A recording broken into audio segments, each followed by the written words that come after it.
Hello friends, till now we have created a schedule having all the required information and has linked everything to the daily progress report so that we get a graphical output and a very systematic way in which we can use the Excel and also to control the project.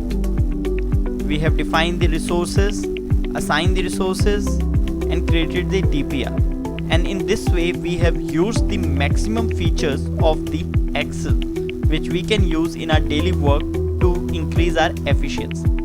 And now our today's objective is to create a management information system dashboard. So all the data which we have been analyzing, we want it to be in a very systematically graphical representation so that anyone can understand anything within a fraction of seconds. This is one of the prime usage of Excel to report to the higher management. So let's see how to create the dashboard. We will go one by one. So today we will include the top 10 activity schedule on the dashboard so that anyone can see that which are the top 10 activity and what is its current status and what is its plan. So you can see we have also created a 3-week look ahead and a 3-week planned versus achieved graphical representation of the schedule by using the simple commands of Excel. So first thing we need to do is do the proper formatting. So we will give the heading.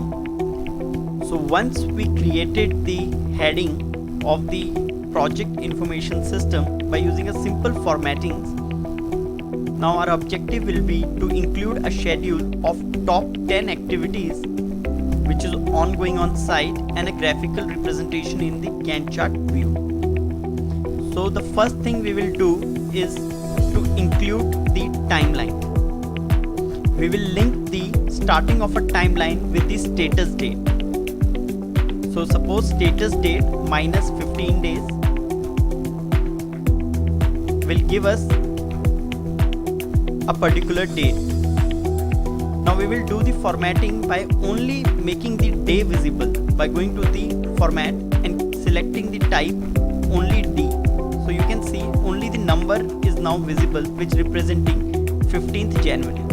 Now since we need 21 days planned versus achieved, so we will change the start date 21 days back from the status date. And then we will add one date to get a continuous date in the time scale to form a calendar. Now we need to have a first letter of a day for which we will use a simple command which we have been using, that is text command. We will use text command to get the letter and we will use the left command to get the only first letter. So when we use the text command, we will type text. The first thing we need to include is the value which is our calendar date, and the second thing is the format which is DDD. So in this way we are getting a Saturday. Now we only want the first letter, so we will use a left command. So in this way we are getting only the initials. So when I enter we will get S. Now we will drag it. We will not use the formula again. We will drag it horizontally.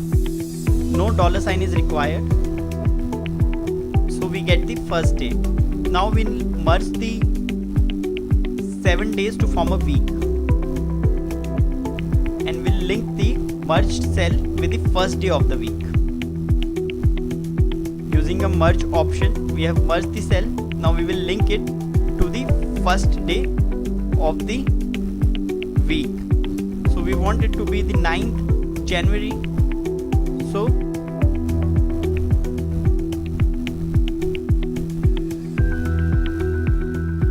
we'll link it with the first cell of the week. Now again we will drag it horizontally, but before that we need to change the format. We want the date along with the month and the year to make it more easy for the user to read.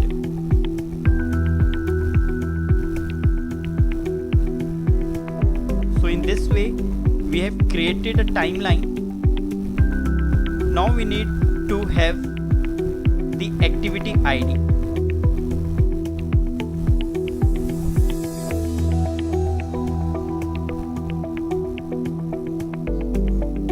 We will also keep the first 3 weeks as the 3 week planned versus achieved, and the next 3 weeks we will merge the cell as a 3 week look ahead plan.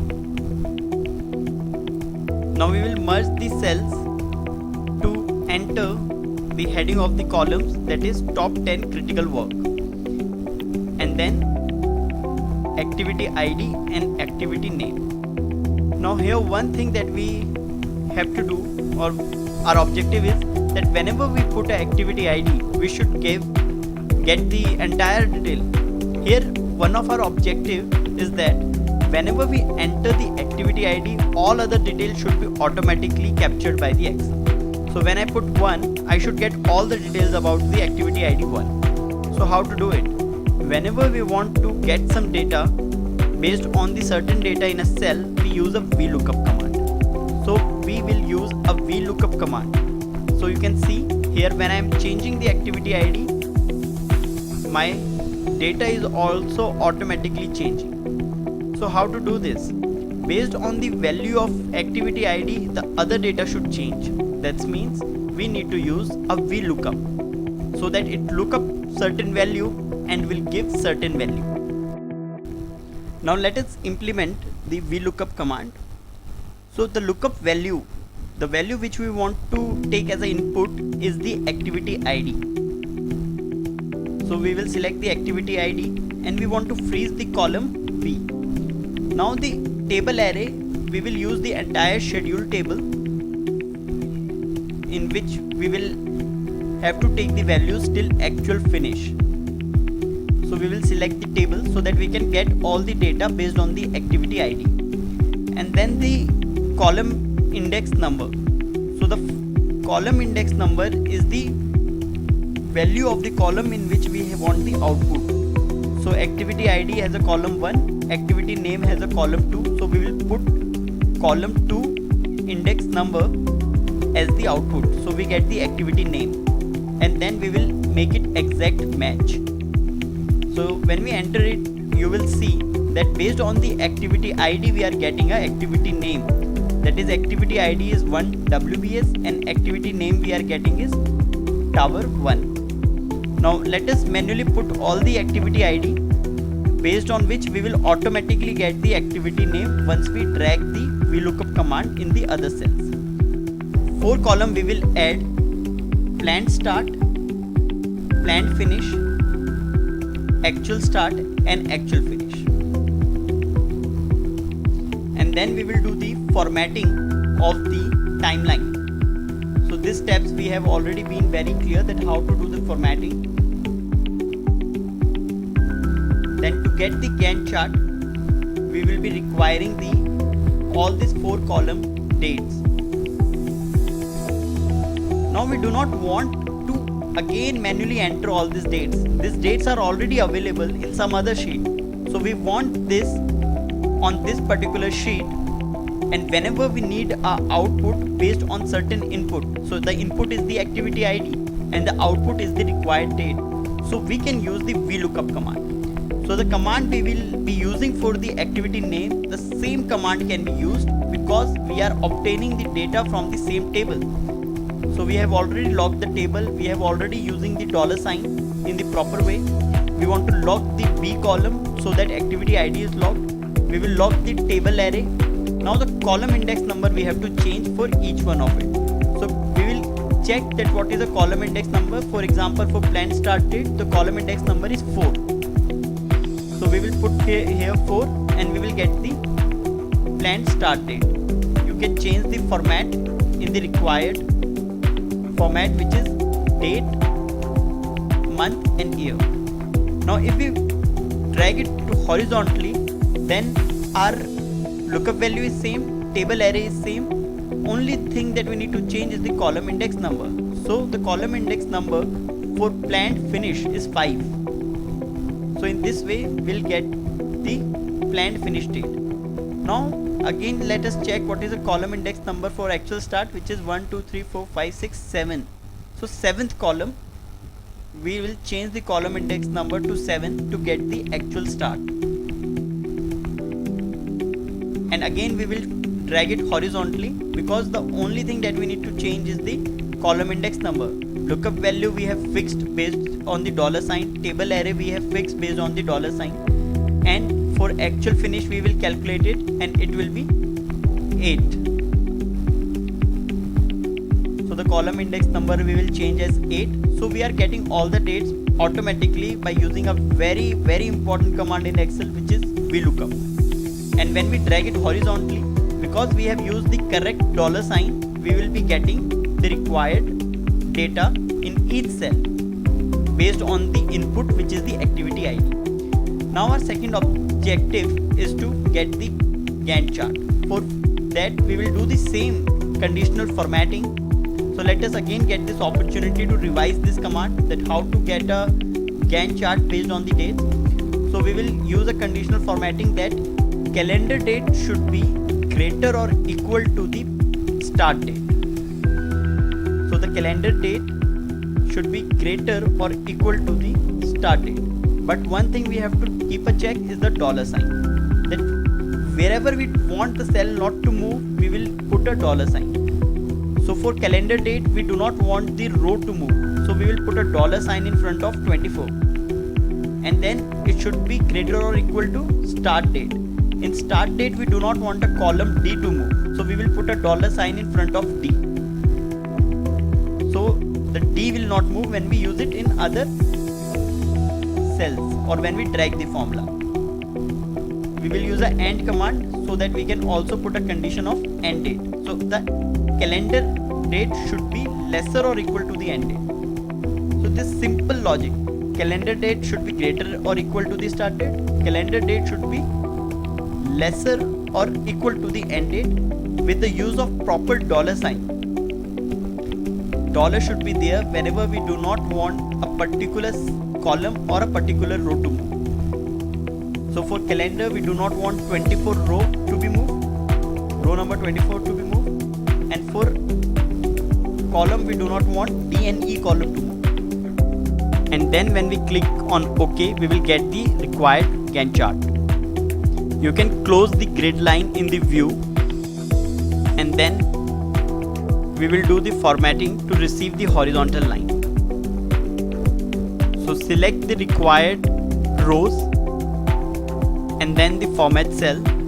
In borders, select the dark gray color to get the horizontal line. Only horizontal line to be selected. While creating this entire exercise, our main objective is to understand the advanced Excel. So every formula that we are using is not to create the sheet, but to understand it how to use that formula so that we can use wherever we want. So now we will again add one more conditional formatting formula for the tracked portion, that is for the blue tracked lines. Again we will use the same logic, that the calendar date should be greater or equal to the start date and the calendar date should be lesser or equal to the finish date, but this time on actuals. Whenever we will use the calendar date or this formula from the calendar timeline, we will restrict the row by putting a $sign in front of 24, which is the row for calendar. And whenever we will use a cell from the column D and E, which is the planned start, planned finish, or column F and G, which is the actual start or actual finish, then we want to restrict the column movement. So we'll put a $sign in front of the alphabet, which represents the $sign. And then using the format option, we will use the blue color, along with which we will use the pattern style. And we will use the required pattern, the dotted pattern, and we will apply it, and in this way we will also receive the Gantt chart. Now we had made the one change in the schedule, that we have created activity 1 and 4 as a WBS, and its date is being the maximum and minimum on the following activity dates. So you can see for activity 4, its date is minimum or maximum of the below activities. Now once we get the Gantt chart, if there is any date which is mismatching, you can recheck the formula. So now we get the Gantt chart as required. Now we want this red line which represents the status date on the timeline. So again you will select the entire area where you want to change the formatting. Use the conditional formatting and a simple rule that the date should be equal to the status date. So whenever the date is equal to the status date, so here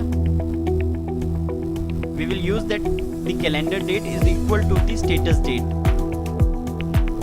You must ensure the $sign in both column and row for the status date must be having $sign. When you apply it, you get the status line. So in this way we have created the first part of the MIS. It will be more interesting and more useful once we complete the creation of the entire dashboard for the project management information system and make it very powerful reporting tool, analyzing tool which will ease our data with the automation in Excel.